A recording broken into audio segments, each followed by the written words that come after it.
दोस्तों हमारे चैनल दर्पण ज्ञान सागर में आप सभी का स्वागत है। सभी दर्शकों को जय श्री राधे जय श्री कृष्णा।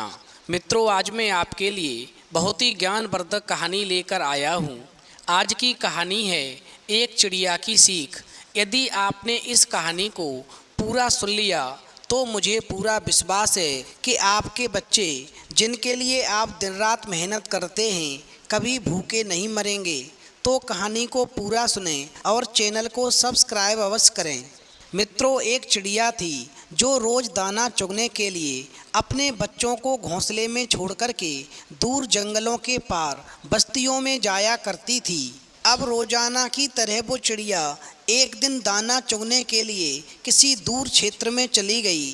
वहाँ पर उसने क्या देखा कि एक घूरे पर एक चने का दाना पड़ा है। अब वो चिड़िया उस चने के दाने को लेकर के चक्की में दरने के लिए पहुंच गई। मित्रों, दाल दरते दरते एक दाल खूंटे में फंसी रह गई। अब चिड़िया ने उसे निकालने की अपनी ओर से बहुत कोशिश की, लेकिन वो सफल नहीं हो सकी। फिर वो चिड़िया बढ़ई के पास गई और उससे खूंटे में फंसी दाल बाहर निकालने को कहने लगी।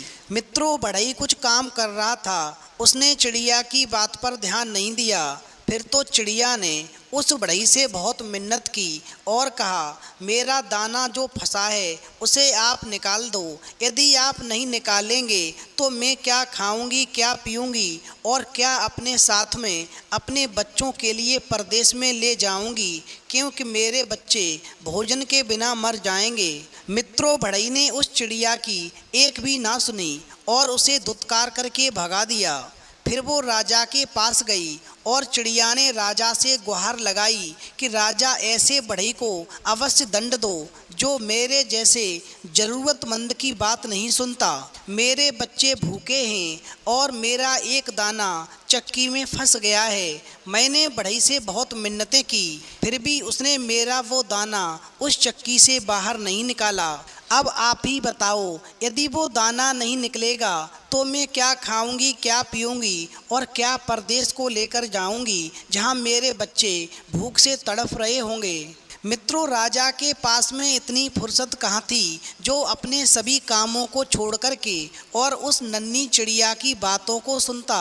अब जब चिड़िया ने राजा से भी विनती की और राजा ने भी चिड़िया की बात पर गौर नहीं किया, तो वो चिड़िया रानी के पास गई और रानी से जाकर के बोली, हे रानी, तुम अन्यायी राजा का साथ छोड़ दो, वो तुम्हारे काबिल नहीं है। उन्होंने मेरे कहने से उस बढ़ई को दंड नहीं दिया जिससे मैंने कहा था कि चक्की में मेरा एक दाना फंस गया है। मेरे बच्चे भूख से व्याकुल हैं, मुझे उनको खाना खिलाना है, मेरा दाना निकाल दो। मैंने राजा से बहुत मिन्नतें की, फिर भी राजा ने उस बढ़ई को दंड नहीं दिया। मित्रों, रानी भला अपने राजा को क्यों छोड़ने लगी।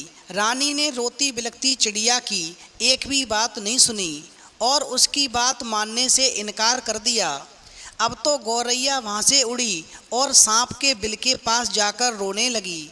फिर बिल से निकले सांप से अपनी सारी बात दोहराई कि हे सर्प भाई, तुम एक काम करो कि तुम उस राजा की रानी को जाकर के डस लो जिसने मेरे कहने से उस अन्यायी राजा को नहीं छोड़ा।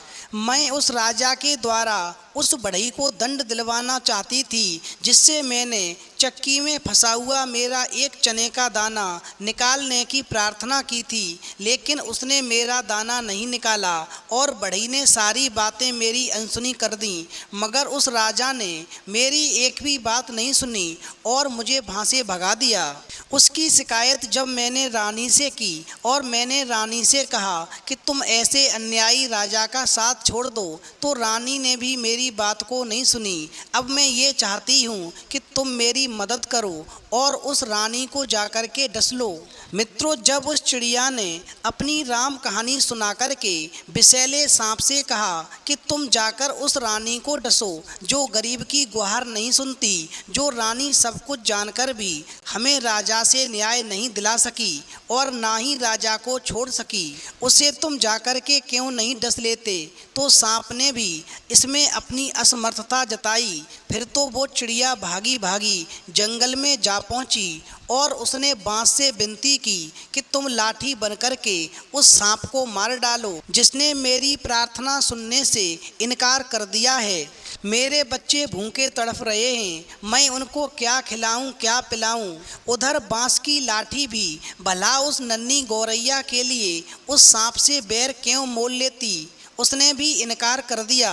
फिर तो गौरैया गुस्से से भर उठी और उड़ कर के भड़ भूंजे के यहाँ पर भभक रही आग के पास पहुँची और उसे ललकारा, हे आग, तुम सारे जंगल को जलाकर राख कर दो जिसमें वह बांस के पेड़ हैं जिसकी लाठी मुझ गरीब और बेसहारा के लिए नहीं उठती। मित्रों, इस प्रकार आग ने जब सारी बात चिड़िया से विस्तार से जाननी चाहिए तो गौरैया ने अपनी सारी राम कहानी उस आग को सुना दी। फिर गौरैया की बात को सुनकर के वो आग सोचने लगी कि इस गौरैया की बात को सुनकर के मैं यदि पूरे जंगल को जलाऊं तो जंगल को जलाना ठीक नहीं है। और इस प्रकार उस आग ने जंगल को जलाने से इनकार कर दिया।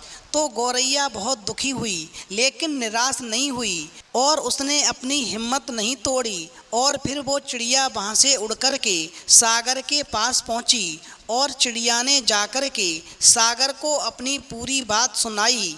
हे सागर, तुम जाकर के सारी आग बुझा दो, कभी वो आग किसी के काम नहीं आ सके क्योंकि मेरी सुनने वाला कोई नहीं है। मुझे हर तरफ से धोखा ही मिलता आ रहा है। मेरे बच्चे भूख से तड़फ रहे हैं, मैं उनके लिए क्या ले जाऊं, क्या खिलाऊं, क्या पिलाऊं।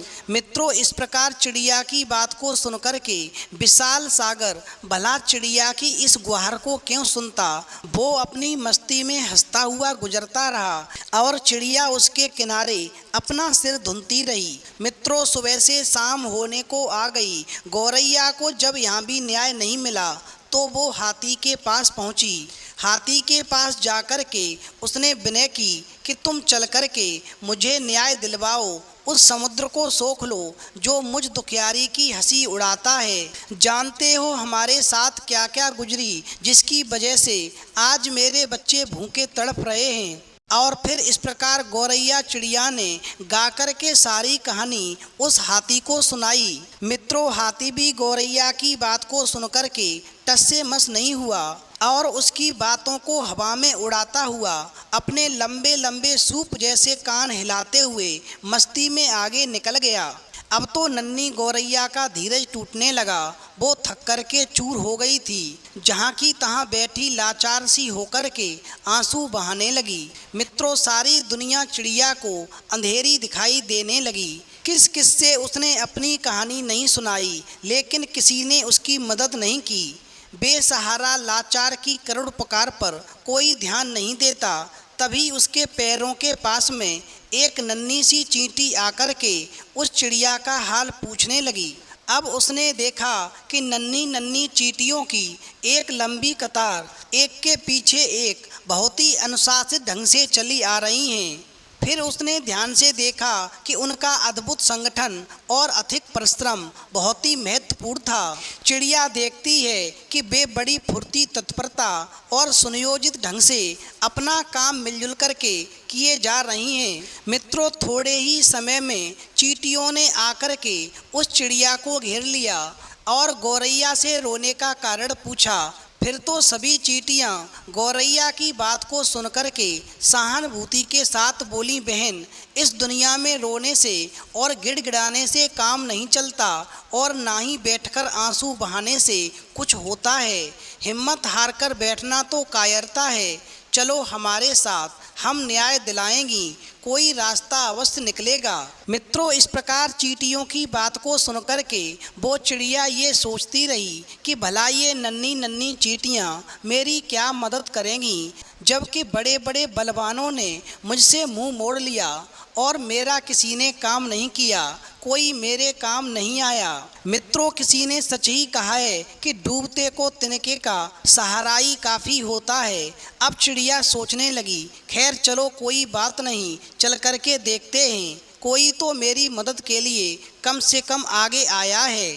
अब इस प्रकार चींटी बहना हमारा साथ देने चली हैं तो उसकी फौज भी उनके साथ है, फिर मुझे घबराने की ज़रूरत नहीं है। चलो चलकर देखते हैं आखिर क्या होता है। मित्रों, गौरैया इस प्रकार सोचती चली जा रही थी, तभी चींटियों ने उससे कहा, तुम किसी पास की पेड़ की डाल पर थोड़ी देर बैठो और देखो मैं क्या करती हूँ। कैसे ये पहाड़ जैसा हाथी मेरे इशारे पर नाचने लगता है, जिसने तुम्हारा साथ देने के लिए मना कर दिया था। अब मैं इसे सबक सिखाती हूँ और तुम्हारे काम के लिए फिर ये दौड़ा दौड़ा समुद्र के पास जाएगा। हिम्मत हारने से बहन कुछ नहीं होता, मिलजुल कर जुगत लगाने से ही समस्याओं के समाधान का रास्ता निकलता है। मित्रों, इस प्रकार चींटी की बात को सुनकर के वो गौरैया फुर्र से उड़ कर के पास में एक पेड़ की डाल पर जाकर बैठ जाती है और चकित होकर के चींटियों की असंभव सी लगने वाली बातों को कारगर होते हुए अपनी आँखों के सामने देखती रहती है। उधर चींटी धीरे धीरे हाथी के पैर से सरक कर के उसके कान तक पहुंच जाती है और फिर जैसे ही चींटी उस हाथी के कान में प्रवेश करती है तो हाथी अपने सूप जैसे कान हिलाता है, सूंड से अपने माथे पर फूंक मारता ही रह जाता है और फिर चींटी उसके कान में घुस कर के हाथी को तंग करने लगती है और उसे समझाने लगती है कि बड़े बड़े बलवान यदि अपने बल अहंकार में चूर होकर के दीनहीन छोटों की सहायता नहीं करेंगे तो काम कैसे चलेगा। उन्हें भी भान होना चाहिए कि काम पड़ने पर छोटे भी यदि अपनी आन बान के लिए अड़ जाएं तो बड़ों से बड़ों के लिए संकट पैदा कर सकते हैं। मेरी बात को ध्यान से समझ लो। अभी तो मैं अकेली आई हूँ, किंतु मेरे पीछे असंख्य चींटियों की लंबी कतार चली आ रही है। कहीं सबने एक साथ तुम्हारे ऊपर चढ़ाई कर दी तो लेने के देने पड़ जाएंगे। अपने प्राण संकट में क्यों डालते हो। मेरी नेक सलाह यही है कि तुम सीधी तरह चल कर के गौरैया चिड़िया का काम करो, नहीं तो आगे समझ लो तुम्हारा क्या हाल होने वाला है। मित्रों, किसी ने कहा है कि मरता क्या नहीं करता। अब तो हाथी झुंझलाहट और घबराहट में चींटी की बात मानने को लाचार हो गया और फिर वैसा ही कहते हुए गौरैया के काम के लिए सागर को सोखने के लिए तैयार हो गया। मित्रों, उधर चींटी ने हाथी का पिंड छोड़ दिया और गौरैया फिर चींटी को धन्यवाद देते हुए हाथी के पीछे पीछे उड़ती हुई वापस सागर की ओर लौटी। हाथी जैसे ही सागर के पास उसे सोखने के इरादे से पहुंचा तो सागर हाथ जोड़कर बोला, आप मुझे मत सुखाओ, मैं बात मानने के लिए तैयार हूँ। फिर तो सागर जब अपनी तटों की सीमा छोड़कर के आग बुझाने के लिए उमड़ा तो आग ने थरथर कांपते हुए गौरैया का काम करने का वचन दिया और कहा, मुझे शांत मत करो, मैं गौरैया चिड़िया का काम करने के लिए तैयार हूँ। मित्रों, इस प्रकार वो आग जो थी जब जंगल को जलाने के लिए बढ़ी, उधर गौरैया चिड़िया भी आग के साथ चली आ रही थी। अब तो ये जानकर के जंगल ने भी वादा किया कि मैं लाठी को सांप मारने के लिए तुरंत भेजता हूँ, लेकिन मुझे जला करके राख मत करो। मित्रों, फिर तो जंगल जो था सांप को मारने के लिए तुरंत लाठियों को भेजता है और लाठियां कहती जाती हैं कि सांप की क्या मजाल जो जंगल की बंसबारियों में अनगिनत लाठियों की मार से भयभीत ना हो। मित्रों, जैसे ही सांप उन लाठियों को देखता है तो बिल से बाहर आकर के गौरैया को भरोसा देता है कि मैं रानी को जरूर डसूंगा, आप चिंता मत करो। अब जब वो सांप रानी को महल में डसने के लिए जाता है, उधर रानी ने जब सांप को महल में आते हुए देखा और उसके साथ में गौरैया चिड़िया को आते देखा तो वो पूरी बात समझ गई और पूरी तरह से बदन पर पसीना छूटने लगा। फिर तो वो रानी हाथ जोड़ करके विनती करने लगी और कहा, गौरैया चिड़िया चिंता मत करो, तुम्हें राजा न्याय अवश्य देंगे। फिर तो रानी के उस वचन के बाद में भला राजा क्यों अपने हट पर टिकता।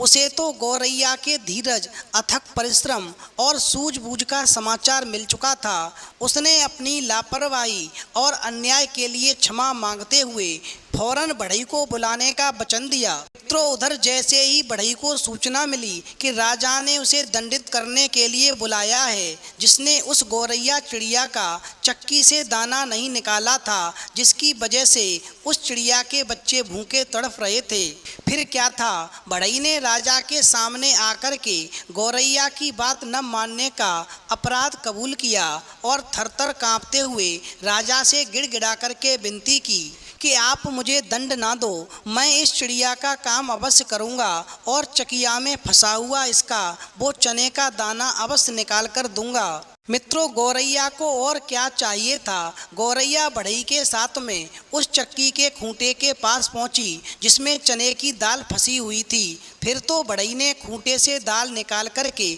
और उस गौरैया को दे दी। उधर वो गौरैया उस चने की दाल को चोंच में दबा करके अपने घोंसले में पहुंच गई, जहां उसके नन्हे मुन्ने बच्चे भूख से तड़प रहे थे, उसकी राह देख रहे थे और उसकी राह में आंखें बिछाए हुए भूखे प्यासे बैठे थे। मित्रों, बच्चों ने चहचहा करके अपनी माँ उस गौरैया चिड़िया का स्वागत किया और वह अपनी चोंच से चने का दाना अपने बच्चों को खिलाने लगी और गुनगुना करके फिर अपने बच्चों को उसने पूरी कहानी सुनाई और कहा कि कैसे उसने हिम्मत से काम किया, आशा नहीं छोड़ी। फिर बड़े बड़ों ने उसकी बात मान करके उसकी मदद की, लेकिन जब तक मैं उन बड़े बड़ों के पास में गिड़गिड़ाती रही तो किसी ने मेरी बात पर ध्यान नहीं दिया। लेकिन जब मैंने हिम्मत नहीं हारी तो मदद के लिए चींटियां आगे आईं, जिनकी संगठित सेना के सामने हाथी भी लाचार हो गया और मेरा फंसा हुआ चक्की में वो चने का दाना जो मैं तुम्हें खिला रही हूँ मुझे प्राप्त हुआ। मित्रों, अंत में वो चिड़िया अपने बच्चों को सलाह देती है और सीख देती है कि जीवन में ध्यान रखना, सब उसी की मदद करते हैं जो स्वयं अपनी मदद करना जानता है, और जो स्वयं अपनी मदद करना नहीं जानता है उसकी मदद कोई नहीं करता।